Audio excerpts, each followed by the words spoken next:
Hey, ladies and gentlemen, how are you? I hope everyone is doing well. This video is probably gonna look a little a little weird to start off because it's not in 4K, but it's whatever. It's you do what you got to do. It's just free StreamYard, so you gotta work with what you got though.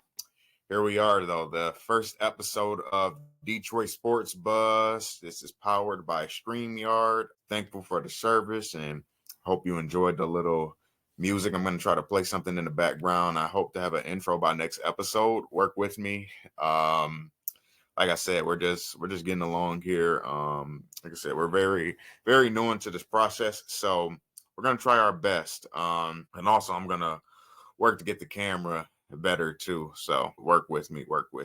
But a little bit about me to start. Who am I? My name is Dewan Eubanks Jr. I basically starting this is my this will be my first podcast.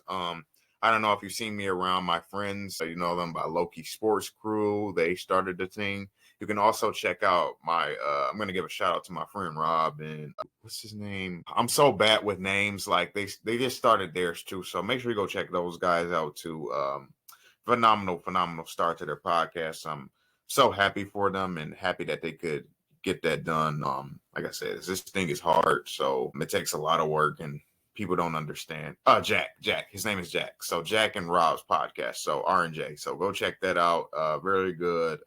And all the others Detroit sports guys that's out here and it's been doing it for a while. You've inspired me. It took me a little bit of time and a few years, but here I am nonetheless. So yeah. So let's get started. Well, obviously I've already gave my intro. Nothing else needed. I basically went over that I am going to be talking about Detroit sports, as you can see in the name, obviously. We're just going to discuss all things locally around here. And I hope that maybe I can be a different source or different type of, I guess like another different source out there or somebody else's content that you might enjoy other than the people that we see around here. So it's been a lot of writer's block. This thing has been in the works for about 2 years. I've just never really got to it. And yeah, I'm here. We're here and I'm glad to be doing this thing. And yeah, so let's jump into right to the first topic today. So the first thing we're going to talk about is the Detroit Pistons. Now, if you don't know, they've been going through some things over the past few years. It's been not very fun. Yeah, to say the least, it hasn't been very fun. It's just been a thing of, I don't want to put it, I don't know how to put it. It's like, it's been it's been not fun, I guess. I mean, I don't know, like I don't know how else you can put it. It hasn't been good. It hasn't been great. The product's been bad. Had a good bad tenure overall over the last 11 years of my life watching the basketball club. It's getting to Lions like territory. I kid you not.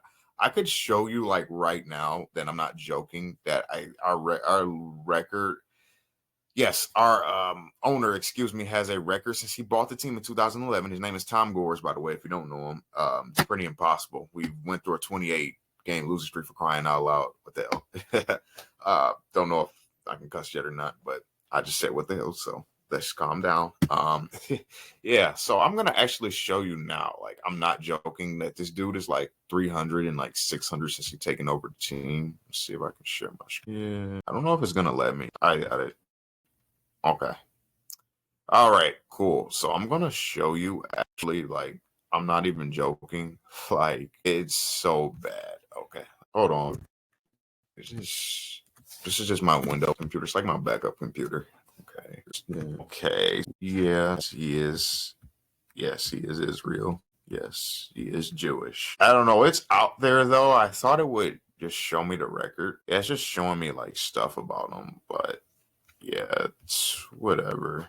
But yeah, you can go out there and check for yourself. I mean, it's been out there. It's like 300 and like 684. It's like pretty bad. And Troy Weavers wasn't any better either. And now he's in Washington just recreating the Washington Pistons, which is, yeah, it's something to say the least. So yeah. It's definitely something. So yeah, just to put that in mind. But now that we obviously know that we've heard that Monty's gone and Troy's gone, so they cleaned up house. They go hire this guy. May have known him by now. He's making all these moves. His name is Trajan Langdon. Comes from the New Orleans Pelicans. They have a little bit of success the last few years. You might know they've done some things and got some things done over there. I would say that mostly what I liked in this tenure, like with the Pelicans, is their ability to obviously draft Zion. They basically became the New Orleans Lakers in that AD trade from 4 or 5 years ago. You can go look at the details. I don't need to go in. I think if you've been an NBA fan, you know what they got and you know what it turned into. The only problem is they haven't been able to stay healthy either and haven't reached their ceiling. So now he's coming here to a situation that's similar. They also have some trouble with shooting the ball too, as you not know, but they can shoot a little bit better than us now. So what this Trajan guy does, he brings along some Pelicans guys with him. So he brings along Michael Blackstone, who's the executive VP of operations, if you do not know. Yes. He brings in another guy that was in Brooklyn with him by the name of J.R. Ryder or something like that. And then what he does is he goes and he gets another one of his guys, a very respected shooting coach in the league for a long time. His name is Fred Vinson. Now, he's with the Pelicans for a long time, and he also did work with Monty Williams. Going to get to him in a second. That's going to be very important. You're going to want to note that. So he brings him in, who's known for shooting. And what did he do when he was in New Orleans? He's very, known for fixing Lonzo Ball's shot, who was, you've seen it in 2K, you've seen it in real life. It was pretty funky. That was not a good looking thing. So he does that. He gets that done. And yeah, so he did those things there. Yeah, so he's bringing them here with him. And then a few weeks later, Trajan Langdon has this little press conference or whatnot. Okay, that's cool. We learned them. We was under the impression that, well, actually, no, I'm skipping events. He dismissed Monty Williams first and then had his press conference. Things were, we were, us Detroit fans was like, okay, what's going on? Boom, boom, this going on, boom, boom. Like, and we trying to figure it out because in our hearts, we know Monty Williams didn't want to be here. He only took the job for the money. If someone offered me, 6 years, 78 million, I'm going to take it too, even though I told the organization, like 4 times that I didn't want the job. Like, how does that work? You can't make it up. So it was a very frustrating season. Like, again, I mentioned earlier, we had a 28-game losing streak. A 28-game losing streak. Can you guys phantom that in your reality? Can you phantom how that felt? Because you can't. Like, it was bad. It was horrific. It was bad. It was the worst time to be a Pistons fan. It was the worst. Just feeling like you don't want to feel like that. You don't want to feel like that at all. So we go through that process. We go through that whole thing. And yeah, it just really hurt it. So we had to let him go. He does that. He lets him go. And so then we go into the draft without a coach. But I'm going to come back to that because in reality, I think we already did have a coach, but it wasn't official yet, like a lot of these moves were, because the Pistons are just doing things so differently. And I love it. I'm falling in love with just how this team is going to look. And I'm going to talk about some pieces they added later too when we get to the free agency side of this, but of the segment. Yeah, like they just done some things that's really impressive. That looks organization-y. Yeah, I made that up. Yes, I did. It just looks like a functioning organization again. And some things of old, like I said, the 90s and the mix of the 2000s and some of the things that I've heard. So then we go into the draft. We select Ronald Holland II.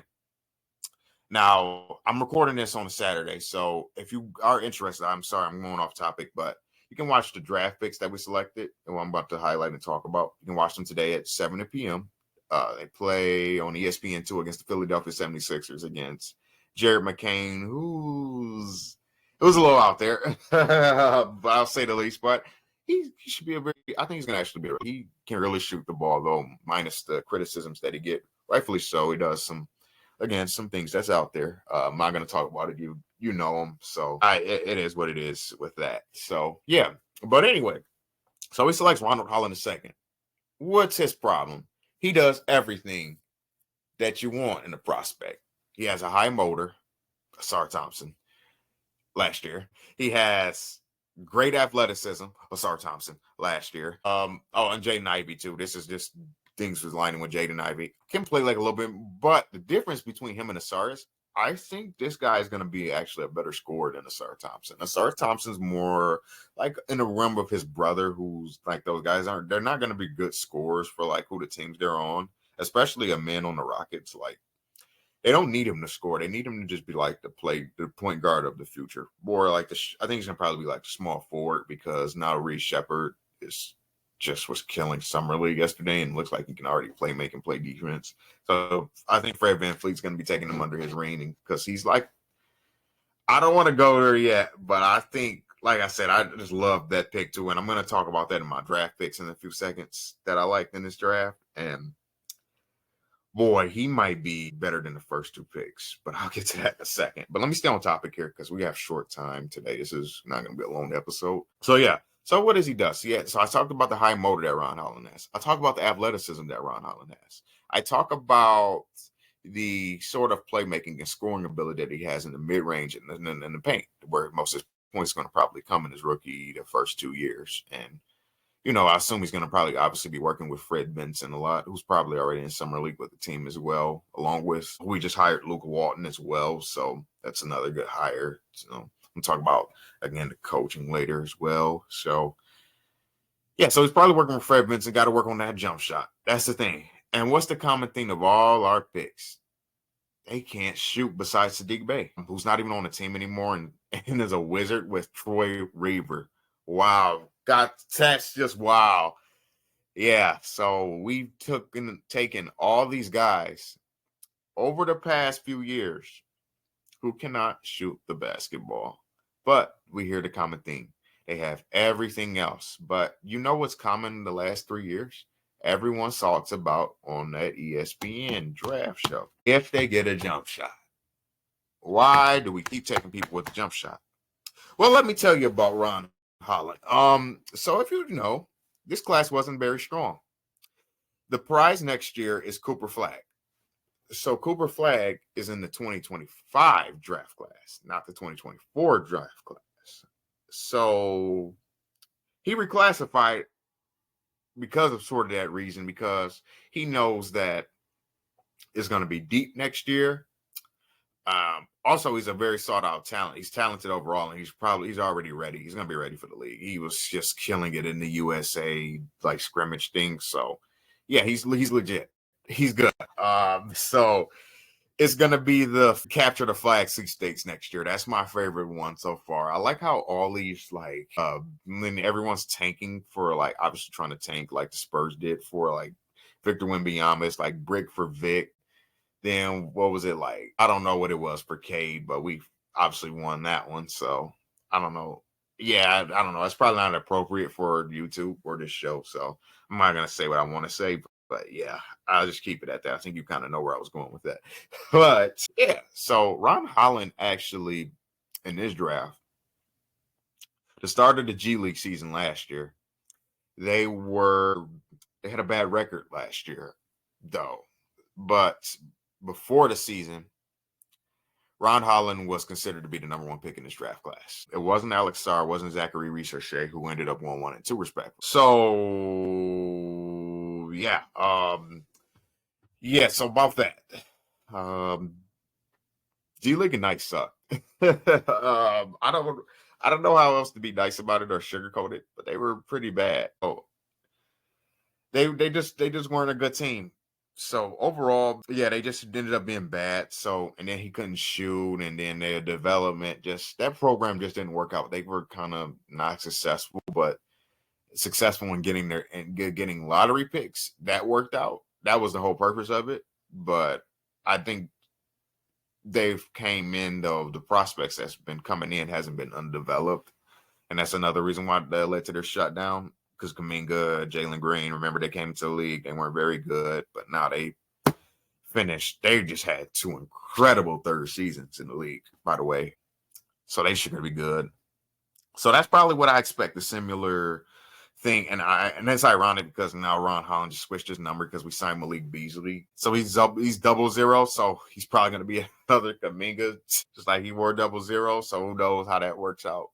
Probably got to get a little bit more muscle though, because Kaminga got muscle too now. So he didn't have muscle either. So that's something to look out. And couldn't shoot at first either. So that's very interesting there also. So yeah, so Ron Holland falls to 5, and we essentially took the consistent number 1 pick from earlier in the year. So we went for the best player available route. Let me tell you why I like that. You go to best player available route because we are a team, let's be honest, 3 straight years that got boned in the lottery. It was a clear objective that everyone knew in the city that we were trying to do, and it wasn't done. So what they did was they went the best player available route every single year, and especially this year. Now, you could have probably made another case that we could have maybe took Jarris Walker. I still think we could have went Jarris Walker and Taylor Hendricks last year because of the shooting. But they didn't go that route. And now Jarris Walker, unfortunately, is on an unpredicted Pacers team that's better than we thought. So that's interesting. That's going to be something to look out for, too, because he's look like he's in that Jermaine O'Neal situation like in Portland. Remember when they had all those power forwards in front of him, like Rasheed Wallace, and he just wasn't playing and all those guys. So that's something to look at, too. I want to be watching that because I do like the Pacers, but they got an overflux of just young guys that's not playing and that's actually good on the bench. So, but rightfully so, they just made the Eastern Conference Finals, and they have veterans that's better than them right now. So that's what they're going to do. So I hope that maybe they can convert him to like wing like they were saying they're going to do. So we'll see how that plays out. But yeah, so continuing on, I like the selection overall. I think he can get the jump shooting down. We're going to see a little bit of it tonight. Hopefully, maybe what he's been working on so far and see if anything's progressed. And I'm pretty sure he's been working on it in the draft process. Every kid's working on their weaknesses, obviously. So yeah, so I'm not going to spend too much more time on that. But moving on to our second pick. So we make a trade with Minnesota, and we get Wendell Moore the second. Now, the thing about him was he was a late first-round pick last year, who I really like from Duke, by the way. He's a very solid player. And I don't like a lot of Duke players. I don't like Duke University. Yes, I openly admitted that on my first episode. Don't care if you don't like it. I want you to hear it. I said it on purpose in my Shaq voice. Yes. I'm going to use a lot of memes and phrases, too. I'm such a geek about that stuff. So if you like geeky awkwardness, cheeky things, yes, I'm the guy. Yeah. So we trade up for the 37th pick to select Bobby. Let me tell you what's interesting about Bobby. What has been a theme also with the Pistons, besides the non-shooting and the love of big men from Troy Weaver. Oh yes, tell them clients. Yeah, let me refresh your memory. I'm Danilo Gallinari. Tell them client. Not as that matters to anyone, but it's just worth putting out there. So it's a little strange when you think about it, but not doesn't matter. They're basketball players. Let me see who else is Ed. What's that big? He's kind of overrated. Mike Muscala. Yeah, he was kind of overrated from the Sixers. He wasn't that good. Never really was much in the league. Didn't pan out, but yeah, it's whatever. Yeah, there's that. Tell him client. Trying to go with anyone else? No, I don't really think there's anyone else there. Everyone else is pretty standard and fits the mold, I would say, probably. Yeah, but we've had a couple tell him clients. That's the point. Bobby Clemens is a tell him client. But you know what the difference about Bobby Clemens is? He's actually good, and a lot of people had him in the first round mock. So the key thing about him is he went to Wake Forest for 1 year, but I think he didn't like American basketball or like something like that, or he probably wasn't projected where he wanted to be, and they probably told him that going overseas would probably help his stock. probably to get to the first. I thought it was going to probably be like a late first rounder. I'm going to be honest with you. I don't know how he lasted that late, even to the second. As I was eyeing like Johnny Furphy or like Enrique Freeman, who both went to the Pacers. Ironically, it's funny how the guys that I want goes to the Pacers. Benedict Mathurin, Pacer. Jarris Walker, Pacer. Like, it just continues. I don't know what it is about the Pacers, and it's probably why I like them, especially because of Tyrese Halliburton. That dude can ball, and he was supposed to be a Piston. But you see what I'm doing here? Like, it just continues, like, cycle with the Pacers and Pistons. Like, and now we're playing them in the in-season tournament. Woo. Yeah. Again, we did play them last year, but yeah, again, it's just we're connected with that squad. And, the Benedict Mathurin and Jaden Ivey thing, I don't have to go over that. There's a little strange thing with that, but we know why that is.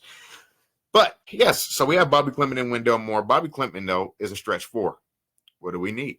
Stretch four. What is Isaiah Stewart not? A stretch four. So, yes. And what is those two picks? Wings. Troy Weaver would never. He would probably be sick with this roster construction that we have. But anyway, moving along, I want to get to some other topics here. So we signed Tolu Smith, very decent guy. Donis Jenkins, a guy from St. John's, I remember Michigan playing actually. Very good. Can shoot the ball a little bit.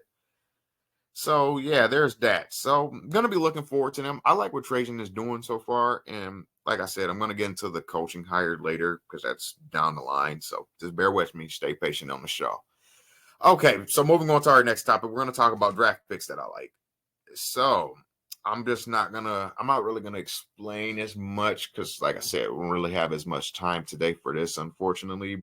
I'll probably explain more because this is Summer League. I can explain a little bit more why I like these picks, and you're going to see evidence to why I like the picks. But here's some of the picks that really stood out to me. I like Zachary Richarche for the Hawks. They're trying to go into a rebuild. It's pretty obvious.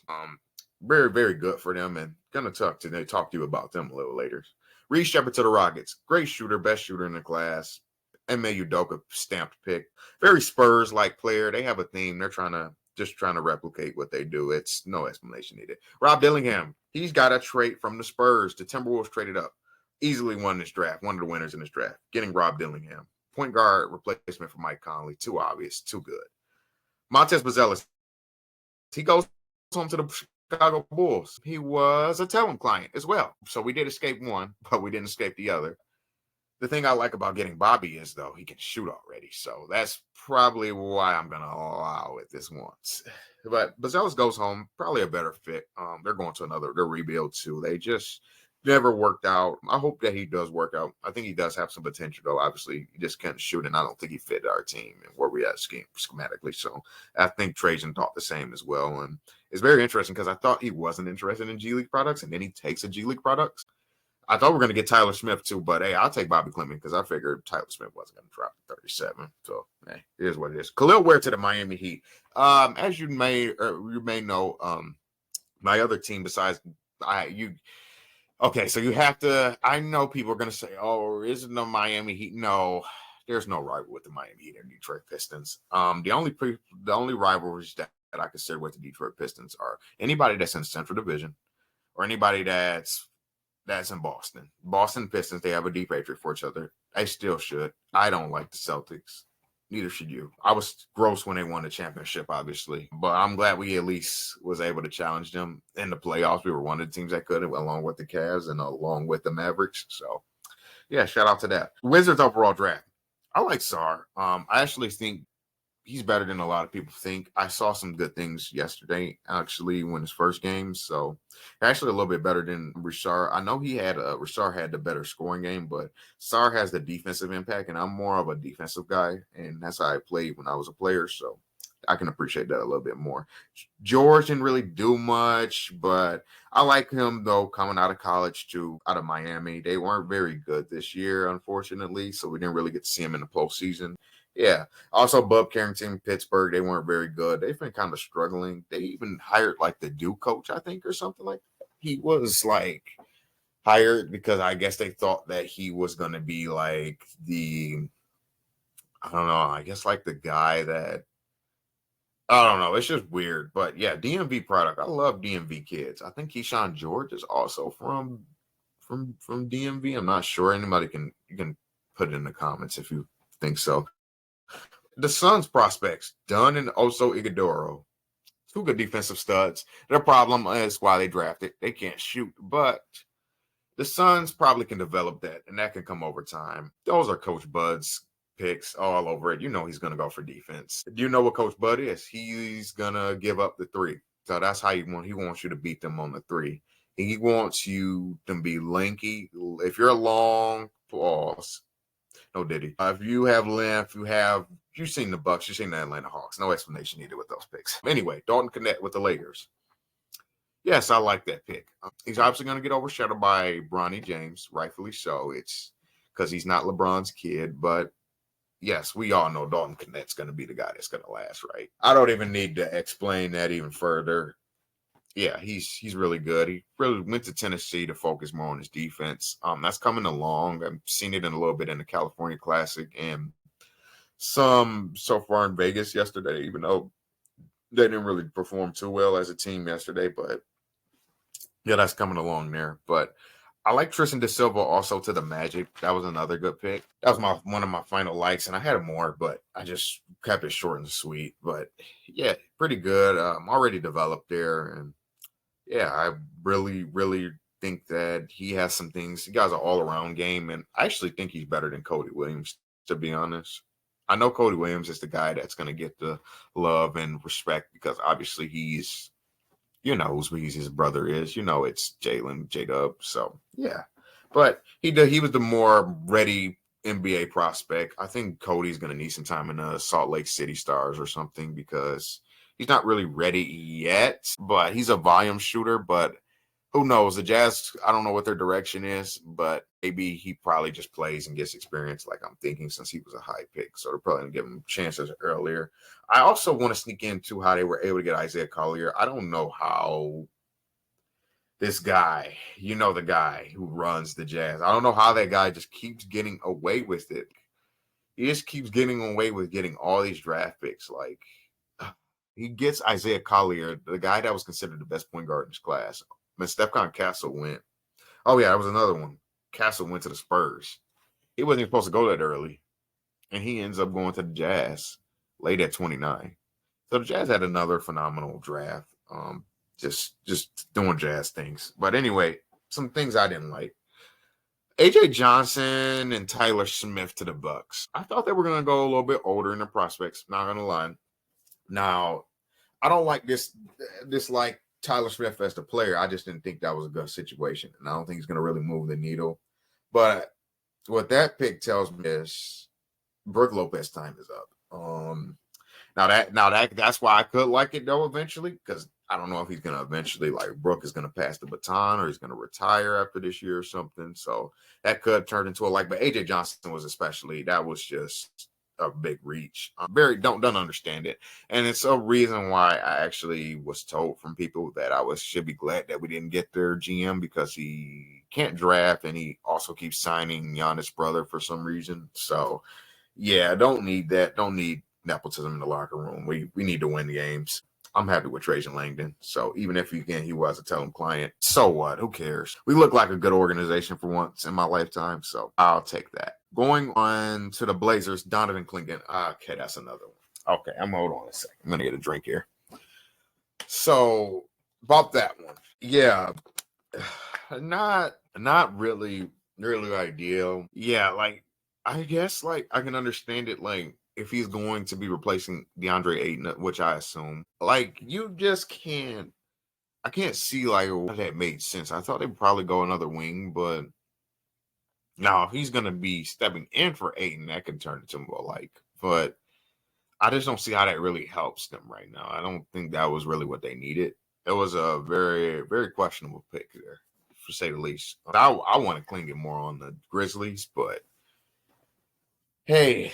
They seem to know what they're doing over there. On the Raptors draft, it's time to talk about Masai Ujiri. I was about to forget before I moved into the free agent signings that I like. Yeah, Masai Ujiri probably is stuck in a job that he doesn't want. He hasn't really had good picks and good things over there. He had to just force pay Scotty Barnes and overpay, which he's not even worth. I'm sorry. Kate Cunningham is worth the contract they got. I'm going to get into that offseason stuff soon, so bear with me.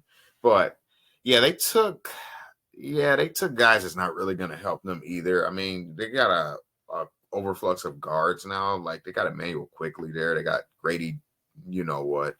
Not gonna say it. They got yeah, and then they just got the Houston guy. He just went down. What's his name? Jamal Shed. Yes, he was played with Marcus Sasser on the Pistons. They were a good two-man duo the last few years. Really love Kelvin Sampson's system and what those players that they get over there. Just Houston is back. They're becoming a powerhouse. Just love what they're doing over there. By the way, but yeah, those guys aren't going to help them. Jacoby Walter and no, that's not what they need. They're probably going to be playing. One of those two are going to play in the G League. It's just unfortunate because I think they can play now. But yeah, moving on though, I'm going to talk about some NBA free agent signings. Well, first off, we're going to talk about obviously the Pistons locally. So you didn't know our guy, our number one pick in 2021 class, number one overall pick, Cade Cunningham signs 5-year, $224 million with a potential to get up to $269 million. Woo. Boy, can I hold a dollar. I am so glad that guy got paid. He deserved it. He put up good numbers with considering the roster construction. You know, he went through a lot of stuff and he's been through a lot of stuff and a lot of losing, but he's gonna pay off for it because now he's got a good coach that I told you that we were gonna get into, who we finally hired before this extension. His name is JB Bickerstaff. Now, what's interesting about him, and I told you earlier why I think the job was already filled before we was even heard about it, is because Cleveland, who JB got fired for no reason. No, I've yet to hear one valid reason why he should have got fired. He won a playoff series like he told him to, and then he still gets fired. New age coaching, new age players. That's the new NBA for you. But he's 3 hours away from Cleveland. So he had the upper hand on all the other guys that we wanted, like Micah Nori and Sean Sweeney, who's in Dallas and Minnesota, which is obviously farther than Cleveland. So he had the job already, in my opinion. It was already set in stone. He didn't want to he knew that they were going to take Ron Holland and Bobby Clinton. He's probably going to be in Summer League. Obviously, we're going to see him today. He has a staff. He just hired Luke Walton. I just hired Nate Burleson's brother, Kevin Sampson. That happened yesterday. Kevin Sampson. He hired Sidney Loback. I like that. He's been around us third time now. Yes, love it. Then Wayne Casey has some influence on that for sure. He kept Jared Jack and Mike Bryan. Love it. I love those two coaches. The players love those two. Love it. Especially Jared Jack. He's coaching again. So I love that.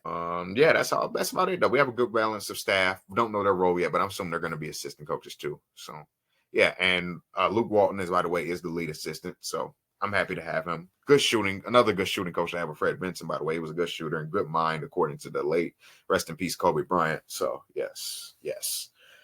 Okay, let's talk about some guys he did bring. Oh, you know Tobias Harris? Yeah, he was a Piston. Like 20, you may have heard of it, like 2016 and like 2018. Yeah, he was pretty good here.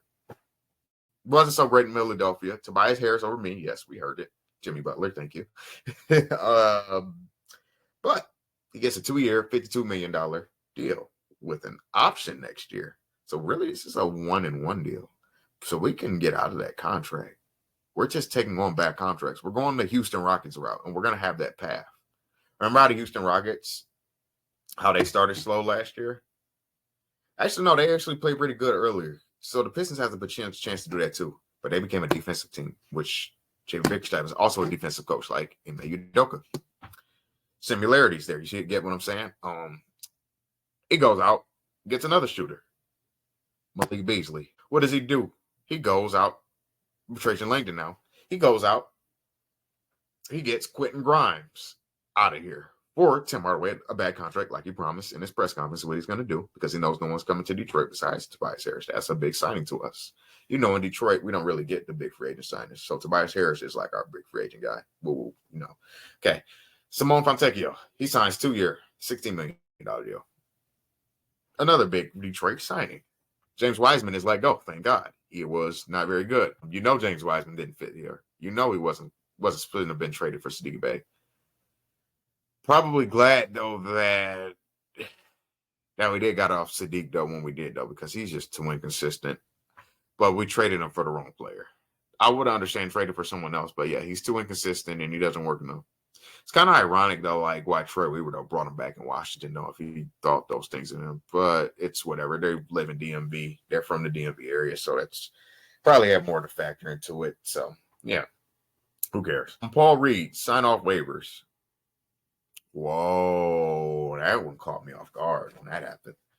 Yeah, I like that signing. Very good big, solid big. He's done some things in Philadelphia. He's becoming like a kind of plays like when I was watching his clips, he plays like Paul Millsap a little bit. I don't know if he models his game after that, but I see a lot of those similarities in him. Like it's so funny. I don't know. Yeah, I don't know. But yeah, he's got some things there and it's evident. And I think Detroit can probably unlock some things more, and he's gonna have more of an opportunity here. Excuse me.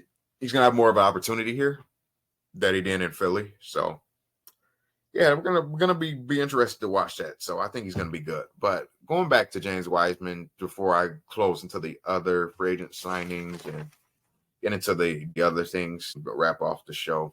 Yeah, he just didn't work out here, and overall, just didn't fit here. He just, I don't know, but I think if anybody's gonna figure it out, it's gonna be Rick Carlisle. He's gonna definitely fit their scheme. I think he's gonna have a good role there. Can do some things, probably run out in transition. Probably gonna be like pick and rolls with Tyrese Halliburton, because if he can't work there and he has an out to on his contract, I believe in that 2-year, he's out. He's done.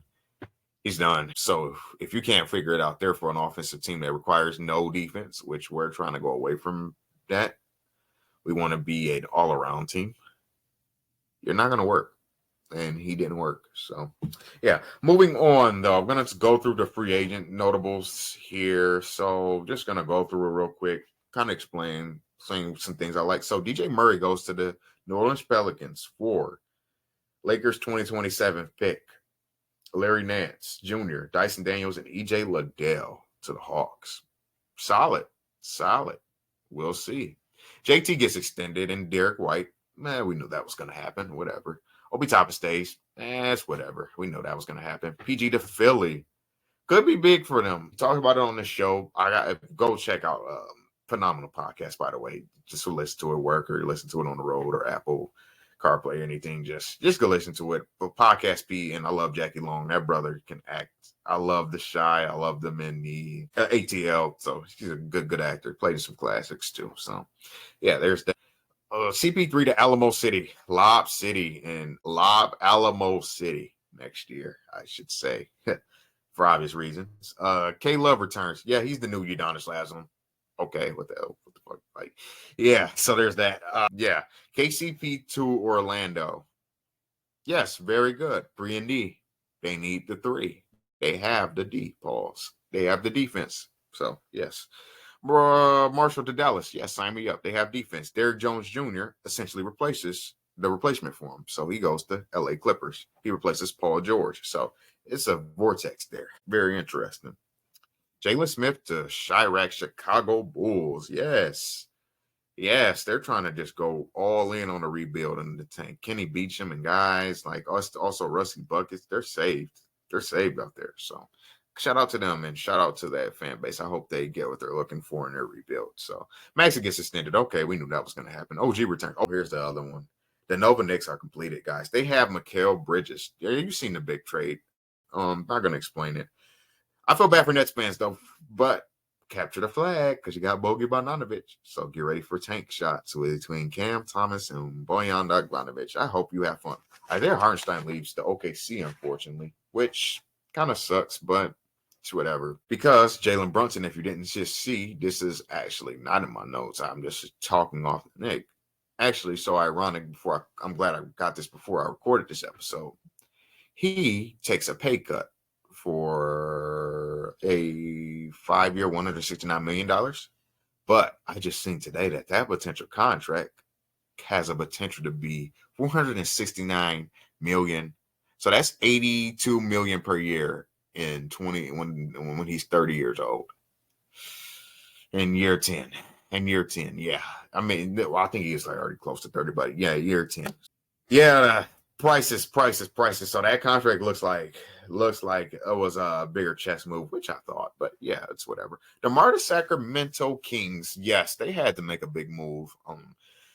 I think I like it. A lot of people don't like it and think they're going to be in the same boat, but I don't, unfortunately. I think this is actually good. They had to upgrade from Harrison Barnes. He is who he is at this point, and he goes also to Alamo City. So another good veteran to add to San Antonio, probably a play-in push or something. But yeah, and Durante goes to the Bulls second. I thought the Pistons were going to be on the straight because remember, the theme of them is they want to add back contracts. I thought Duarte and the Harrison Barnes or like Kevin Herten was going to be in play, but looking back, I'm glad that we didn't because I did not want 2 additional seconds. But I think the plan for Trajan, like you said, he wants to get like all those picks, those seconds. He's going to try to turn those into first because he knows we're going to get screwed in the lottery. So we have to move up into the first round and do things like that. So yeah, we're not going to move up for Cooper Flag. Obviously, I wish, but hey, if we get Ace Bailey or BJ, I'm not gonna even try his last name because I'm gonna butcher that shit. Yeah. Anyways, D Mitch gets extension. Okay, we knew that's gonna happen. But what happens to Darius Garland? That's the question in that equation. We don't know, and no one knows. No one knows. So we'll see.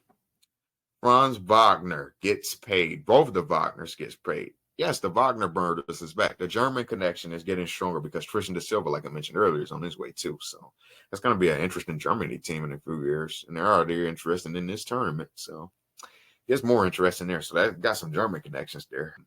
Monte Morris to Phoenix. Yeah, that was good. It's whatever. They needed a point guard. We all knew that. You can't win without a point guard. We knew that team was going to sink. I didn't expect them to get swept by the Timberwolves. I thought they would get one, but that Timberwolves defense is incredible. Then they're even stronger this year. OKC and Minnesota are my favorites. I'm sorry. They won all season. Yes.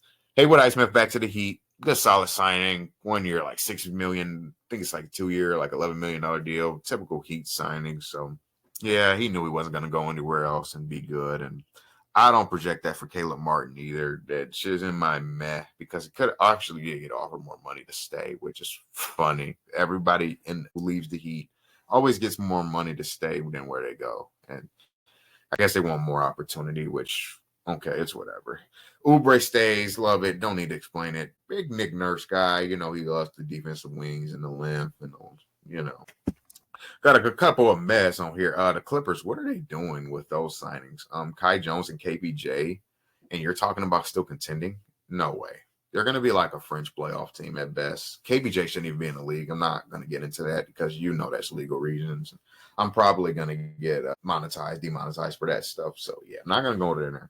Miles Bridges to Charlotte. Yeah, he stays, but it's like a meh, It was more I feel like they kept him more for LaMelo than anything because I feel like they were like ready to let him go because I thought he was like on his way to like Cleveland or something, but I guess they scrambled and said meh to that. So PJ Dozier to the Timberwolves, that was one of those things I didn't like for them, but I guess a death piece, I guess.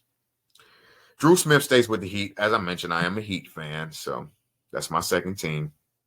Yeah, I'm not a fan of that. We could have got upgraded. We needed a point guard, and that's not where I wanted to go. Plus, Terry Rozier and Tyler Hero is just not going to cut it that point guard for me. But I guess we're just going to do this point guard by committee thing, or we'll probably try to submit into this Tyus Jones free space, which is interesting why he's not signed yet. That's questionable. Clay to Dallas. Yeah, I just don't think he's going to be successful outside of that Dallas system because it required a certain movement and flow that allowed him to get those shots. And I don't know. I don't know, guys. I don't know. I don't see it working. Joe Ingles to the Timberwolves too. He's kind of washed at this point. He's not really going to move the needle for the Timberwolves either. So, yeah, some other notable things. Just some couple headlines before I wrap up this show. So, Team USA looks impressive, even when their first game without Derek White, who just replaced Kawhi. The Clippers are cooked, man. They just got rid of Paul George, and just hearing that story that they didn't even they disrespect them in the contract negotiations. You can go listen to it. It's been crazy. But yeah, they're down for some bad times this year. Their new arena and Reband looks good, but their team isn't going to be good. I'm sorry. I got some friends that's Clippers fans, but yeah, I had to tell the truth. It's not looking good right now, fam. But anyway, Troy Weaver goes to Washington. He's creating the Washington Pistons. He got Eugene Awore. He got Sadiq Bey over there. He got trying to get Evan Fournier now, so he just wants it all. I'm surprised we got Evan Fournier and Isaiah Livers. Forgot to mention that. Marvin Bagley got an interview yesterday during the Washington and Atlanta Summer League game, which was, interesting. Not really looking good for them so far, and especially after overpaying Jonas Valanciunas, which was a man, a yay. Because I mean, I get it that you don't want Alex Sarr playing center right now, and Will Dawkins admitted it. They're scared for him to get cooked next year. So we'll see how that goes, though. Yes, JB Bickerstaff. Okay, let's get into the final thick of it. Okay, so the things I like for Mr. JB Bickerstaff. I already talked about the staff that he got. He got Kevin Burleson, Nate Burleson's brother. If that matters to you. Mark Bryan matters to me. Mark Bryan. So Luke Walton, lead assistant, good for shooting. Fred Vinson, good for shooting. The two shooting lead assistant guys. So yes, I love it. Yes, he values youth. What did Monty did not do? He didn't value our youth very well. So that's one difference already there. I love the youth. I love his energy, and he seems to be here motivated more than the paycheck. Yes, we love money and we love to be paid, but we also like results, and we didn't get them. So you had to be let go, Monty. I'm sorry about that. Veteran leadership. Yes, he got the vets. We were missing that in the first rebuild. Now this is a different rebuild, the foundation rebuild, I called it. So here's the foundation rebuild. Veteran leadership. Tobias Harris, got Paul Reed, you got Malik Beasley. So and those guys can shoot. That's important. That's what I cared about. They can shoot. We can't shoot. Yes, they can shoot. Okay. He wants to be here. I mentioned that already. Energetic coach. I can tell he's motivated, and he's pissed off that he got let go by Cleveland because he didn't do anything wrong. And I wholeheartedly think he thought that, and I think it too. So everyone probably thinks it. It's okay. He returns. Okay, I mentioned that. Yes, he wants to do things with Ivy. Pause. He wants to move him side to side. Keep him push the pace. So that's using the speed, taking advantage of the speed. Casey and Monty failed to do that. They played at a slow pace where you have Monty, who's just giving it to running everything through Cade, but no ball movement. Casey had ball movement, but he kept shooting threes for a team that historically was one of the worst shooting teams out of any stretch in this few years coaching the court. Yeah, okay. He wants to turn Cade into a two-way monster. I love it. And a lot of the team is going to love it too, especially if Sarr and Ron, because this is important for them. They're going to be monsters in this system. They are already so good defensively. And you're going to see it today too, I'm sure. Well, not a Sarr. He can't play, unfortunately, but he's clear for basketball opportunities, but they want to be cautious. And it's summer league. Who cares? Okay, who cares? Anyways, yes, he wants to make defense great here. What did the Pistons do when they won those championships? They had a good defense. He knows what it is. He knows what, and like I said, he said in February, you're going to know in March. You're going to know, February and March, excuse me. You're going to know what Detroit Pistons basketball is. You're going to know what Detroit Pistons basketball is. I loved it. I loved everything about the press conference, and I think that's a good way to close the show. I want to thank you for listening today. You can listen to this podcast on anywhere you listen to podcasts. This is, again, presented from StreamYard. Keep growing with me. And I really liked what we talked about today. I had to rush it a little bit, unfortunately, but I think we're going to have a better paced episode next time. And this is DeJuan Eubanks, and I am signing off with Detroit Sports Buzz, and you guys have a good day. See you.